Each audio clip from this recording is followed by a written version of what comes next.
Mabait na, masipag pa, yan ang dapat tularan ng mga kabataan dahil imbis na nasa bahay lang at nagsiselfone, dito ay busy-busy siya sa kanyang negosyo. Shoutout sa mga kabataan dyan. Anong ulam? O sa mga kabataan dyan, huwag kayo puro cellphone. Galaw-galaw din. At sino ba naman ang hindi mapapatigil pag ganito kadami ang tao? Hello po.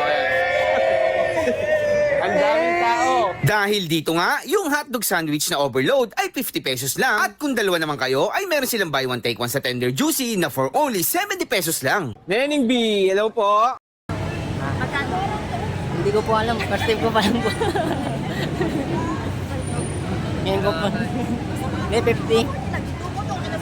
50 ba lang po? 50, 70. Napilaw. Oh, dinumog na si Neneng B. Ano ba yan? Agisya mo kaya ng granada yung loob. Talsik yan. Joke lang. Bali, nakabili na ako ng mga loads. Ito lang, kakainin na natin yung pinakamasarap na ginawa ni Neneng J. Bakit siya nakilala ng mga tao. Kaya, ayun na nga mga loads. Dito tayo. Saan tayo? Dito tayo. At ito yung nabili namin. Titikman lang namin ang recipe ni Neneng B. Bali, dalawang binili namin. Tag-isa po kami. Then, dito tayo. Dalawang binili namin. Tag-isa kami ni Master. Master! Anong ulam, Master? Ha? Anong ulam? Wala. Wala?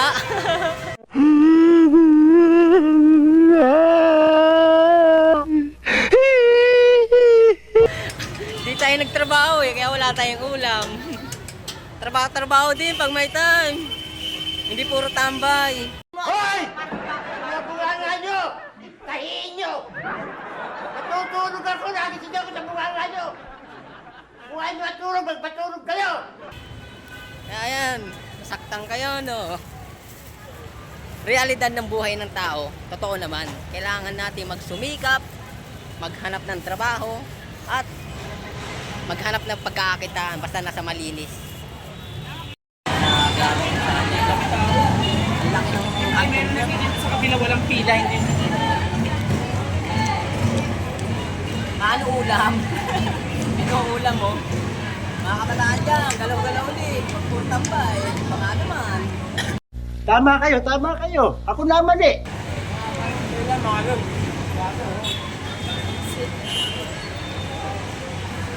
Dumating nga pala si Neneng B. Galing na lang ng taping. Sinugod yata sa ni Cardo. Cardo Deriva. Sinugod sila Batang Quiapo. Damn! Ito, laki ng ano. Ako yung kanya hotdog. Alam niyo ba kung magkano ito? Yung 40 pesos lang ito mga log. Magsipilo ka ha! Dilaw na ipin mo! Ang laki ng ano.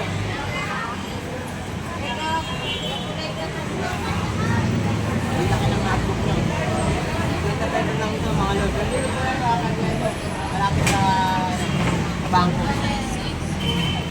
Dinumog na kasi Neneng B. Ito na nga yung bili natin, tinikman natin. Ang oras na pumunta tayo dito kay Neneng B ay alas 2. No, alas 2. Pumila ako ng 2:35 at natapos ako ng 3:38. Oh, 'di ba? Ang haba ng pila. Sa haba ng pila talagang kailangan mo mahaba ang pasyensya mo rin.